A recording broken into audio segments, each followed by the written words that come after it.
Hello viewers, last వీడియోలో gut bacteria అంటే ఏంటి, గట్ బ్యాక్టీరియా వల్ల మన శరీరానికి ఉండే ఉపయోగాలు ఏంటి, ఒకవేళ వాటిని డిస్టర్బ్ చేస్తే మనకు వచ్చే ఆరోగ్య సమస్యలు ఏంటి అనేవి ఒక ఇంట్రడక్షన్ లాగా నేను మీకు చెప్పడం జరిగింది.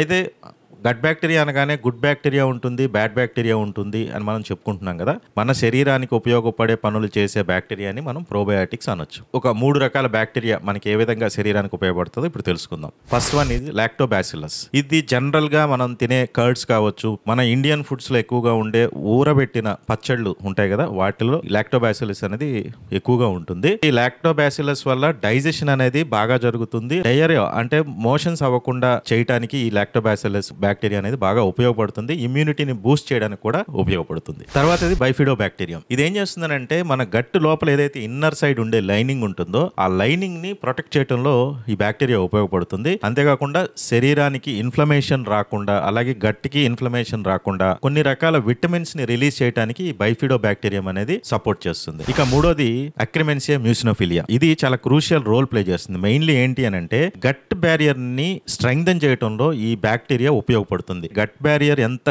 స్ట్రెంగ్త్ ఉంటే ఫుడ్ డైజెషన్ అయిపోయిన తర్వాత లెఫ్ట్ ఓవర్ పార్టికల్స్ అన్ని కూడా కోలన్ లోకి వచ్చిన తర్వాత అక్కడ ఉన్న బ్యాక్టీరియా వాటిని ఫర్మెంట్ చేసి మనకు కావాల్సిన short chain fatty acids release చేస్తాయని చెప్పాం కదా. ఇంకా మిగిలిపోయిన left over particles, toxins, free radicals ఇలాంటివి ఏమైనా ఉంటే బయటికి పంపించాల్సిన అవసరం ఉంటుంది. కానీ ఒకవేళ లైనింగ్ కానీ బ్యారియర్ కానీ స్ట్రెంగ్త్ లేకపోతే అక్కడి నుంచి లీక్ అయి మన బ్లడ్ స్ట్రీమ్ లోకి వెళ్తే బాడీకి ఇన్ఫ్లమేషన్ స్టార్ట్ అవటము, లేదనంటే డిసీజ్ రావటం అనేది మొదలు పెడుతుంది. కాబట్టి ఈ అక్రిమెన్సియా మ్యూసినోఫిలియా అనేది చాలా క్రూషియల్ రోల్ ప్లే చేస్తుంది. ఈ 3 బ్యాక్టీరియా మనకి చాలా ఎక్కువగా ఉపయోగపడే బ్యాక్టీరియా. ఇవి రెగ్యులర్ గా మనం తీసుకునే ఫుడ్స్ లో ఎక్కువగా ఉంటాయి. ఇందాక చెప్పినట్టు లాక్టోబాసిల్లస్ ఏదైతే ఉందో కర్డ్ లో ఉంటుంది, మజ్జిగలో ఉంటుంది. అలాగే మన ఇండియన్ కుజిన్ లో ఉండే ఫర్మెంటెడ్ పికిల్స్ అంటే రెగ్యులర్ గా వెనిగర్ వేసి ఇన్స్టెంట్ గా చేసి ప్రిజర్వేటివ్స్ వేసే పచ్చళ్ళలో అయితే ఇది ఉండదు. ఊరబెట్టిన పచ్చళ్ళలో మాత్రమే ఉంటుంది. అలాగే మనం బయట నుంచి తీసుకునే ప్రోబయోటిక్స్ అన్నిటిలో కూడా ఈ లాక్టోబాసిల్లస్, అక్రిమెన్సియా మ్యూసినోఫిలియా అండ్ బైఫిడో బ్యాక్టీరియా ఉంటాయి. కాబట్టి ఇవి మన శరీరానికి బాగా హెల్దీగా ఉంచడానికి ఉపయోగపడే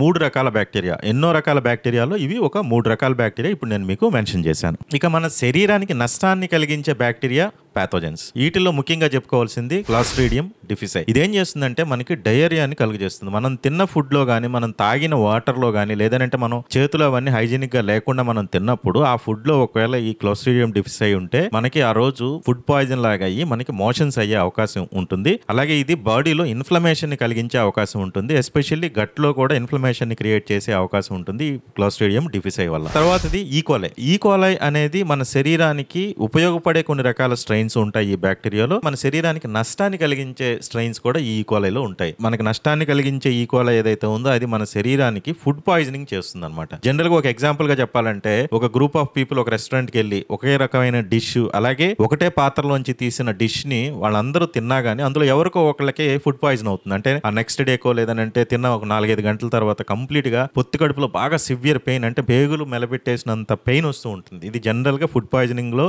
మనకు కనపడే సిమ్టమ్. ఇలాంటిది జరగడానికి మెయిన్ కారణం ఏంటి అని అంటే ఈకోలాయిలో కొన్ని రకాల స్ట్రెయిన్స్ వల్ల ఇలా ఫుడ్ పాయిజన్ అవుతుంది అనమాట. తర్వాతది సాల్మొనెల్లా.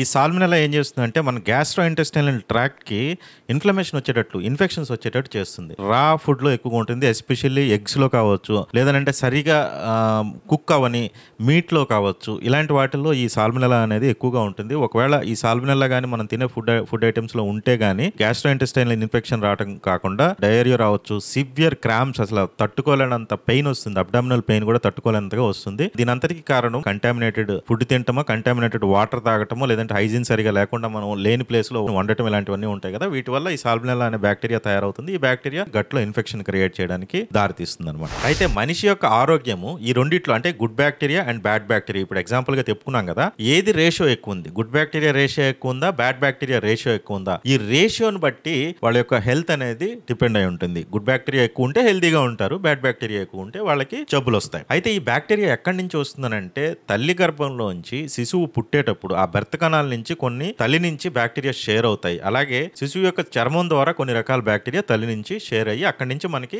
మన శరీరంలోకి వస్తాయి అనమాట. అయితే వన్స్ ఆ శరీరంలోకి వచ్చేసిన తరువాత బేబీకి ఇచ్చే ఫీడింగ్ ఏదైతే ఉందంటే బ్రెస్ట్ మిల్క్ లో కొన్ని రకాల ప్రీబయోటిక్స్ అండ్ ప్రోబయోటిక్స్ 2 రకాలు ఉంటాయి అన్నమాట. తల్లి దగ్గర నుంచి మనకి ఎలాంటి మంచి బ్యాక్టీరియా వచ్చింది అనే దాన్ని బట్టే మన ఓవరాల్ హెల్త్ అయితే డిపెండ్ అయి ఉంటుంది. మన ఏజ్ పెరిగే కొద్దీ ఈ బ్యాక్టీరియల్ డైవర్సిటీ అనేది తగ్గిపోతూ ఉంటుంది. అంటే నెంబర్ ఆఫ్ స్పీసీస్ ఉండాలి కదా. ఇప్పుడు 4000 స్పీసీస్ ఆఫ్ మైక్రో ఆర్గానిజమ్స్ మన గట్ లోపల ఉంటాయి. 4000 అనేది ఒక ఏజ్ అంటే అడల్ట్హుడ్ వచ్చేసిన తర్వాత 4000 ఉన్న gut bacterial species old age లోకి వెళ్తున్నప్పుడు ఈ డైవర్సిఫైడ్ బ్యాక్టీరియా అనేది మన శరీరంలోని లేకుండా పోతాయి. దీనివల్లనే నెమ్మదిగా ఇమ్యూనిటీ తగ్గడము, ఇన్ఫెక్షన్స్ ఎక్కువగా రావడము ఇలాంటివన్నీ జరుగుతూ ఉంటాయి. ఆ తర్వాత నెమ్మదిగా గట్ బ్యాక్టీరియా అనేది బ్యాడ్ బ్యాక్టీరియా లెవెల్స్ ఎక్కువగా రేషియో అనేది ఎక్కువగా పెరిగిపోతూ ఇన్ఫెక్షన్స్కి దారితీసి రకరకాల డిసీజ్కి వెళ్ళటం వల్ల లాస్ట్కి చనిపోవటం జరుగుతుంది. ఇది మనం పుట్టిన నుంచి చనిపోయే వరకు మన గట్ బ్యాక్టీరియా బిహేవియర్ అనేది ఇలా ఉంటుంది.